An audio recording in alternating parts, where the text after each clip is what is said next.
Hello, আমি এখন Excel থেকে মাইস্কুয়েলে ডাটা কনভার্ট করব। প্রথমে আমি একটা টেবিল তৈরি করে নিই মাইস্কুয়েল কোয়েরি উইজার্ড দিয়ে। আমি এই টুলটা ইউজ করতেছি। ফর এক্সাম্পল, আমি এখানে একটা ডাটাবেস তৈরি করে নিই। নিউ স্কিমা নাম দিলাম টেস্ট। ওকে, এখন টেস্টের আন্ডার আমি একটা টেবিল তৈরি করে নিই। নিউ টেবিল, অ্যাক্টর দিলাম, actor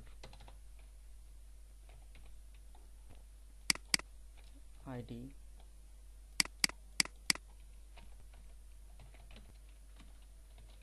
actor ID, name. Okay, এখন এটা খেয়াল করতে হবে। ফার্স্ট আইটি সেটা হলো প্রাইমারি কি। যেহেতু আমরা ইম্পোর্ট করব, দুইটা কি সেম হইতে পারে, এই কারণে আমি এটা প্রাইমারি কে বাদ দিয়ে আপাতত বাদ দিলাম, পরে ঠিক করে দেব। আর এখানে অটো ইনক্রিমেন্ট এটা উঠিয়ে দিতে হবে।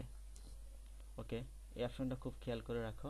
আইডি এটা অবশ্যই প্রাইমারি কি হবে না, পরে দেবা যখন ইনসার্ট হয়ে যাবে ডাটা, তারপরে এটা প্রাইমারি কি করে দেবা। হইল, এগুলো নোট নাল করে দিতে পারি।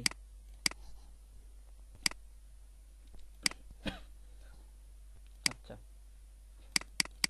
আপাতত এখানে কোনো ডাটা নেই, আমরা এখন ইম্পোর্ট করব ডাটা। তো আমরা এক্সেল ফাইল তৈরি করে ফেলি।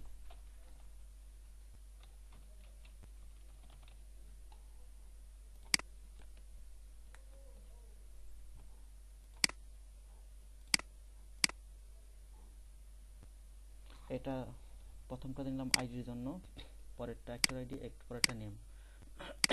For example ID 1, actor ID 2001, name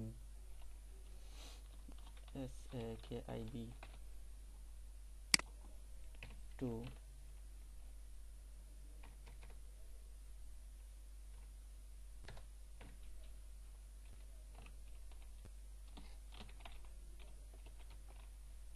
শুভ। এখন এটা আমি সেভ করব।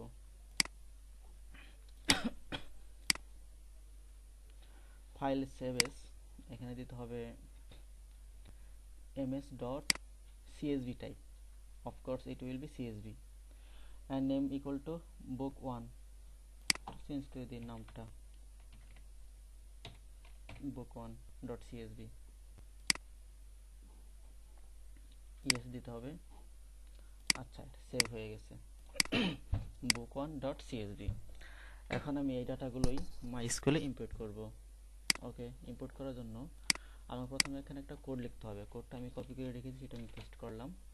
এখানে লেখা আছে load data file, data in file C user Rubel underscore সেক। এটা হচ্ছে আমার ডাইরেক্টরি, ফাইলের ডাইরেক্টরি। যেমন আমি book1.csv এটা আমি রাখছি ডেস্কটপে, তো এটা ডাইরেক্টরি হবে C user Rubel underscore sec desktop slash book1.csv।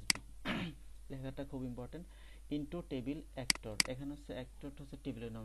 That means এখানে আমি একটা টেবিল তৈরি করে রাখছি, নাম হচ্ছে অ্যাক্টর, ACTOR অ্যাক্টর। নামটা সেম হইতে হবে। field terminated by comma and line terminated by new line। আরেকটা জিনিস খেয়াল রাখতে হবে, এখানে কলাম আছে তিনটা, আইডি, অ্যাক্টর আইডি, নেম। তো এখানেও column name same, column name না, কলামের সংখ্যা 1 2 3 সেম না থাকলেও হয় ডাটা পরে রিপ্লেসমেন্টের ঝামেলা হয়ে যায়। তো আপাতত আমি সেম রেখে কাজ করতেছি। দ্যাট মিনস আমার মাইস্কুয়েলে টেবিলের কলামের সংখ্যা এবং এক্সেল ফাইলে টেবিলের কলামের সংখ্যা সেম আছে, 1 2 3টা করে। এখন আমি এটা ইম্পোর্ট করব। আচ্ছা, এই কোডটা লেখা হয়ে গেছে, এখন আমি এখানে রান দিব। ওকে, এখান থেকে যাচ্ছে 2 rows affected by the last command, that means insert হয়েছে, আমি দেখতেছি, এই তো আসে পড়ছে।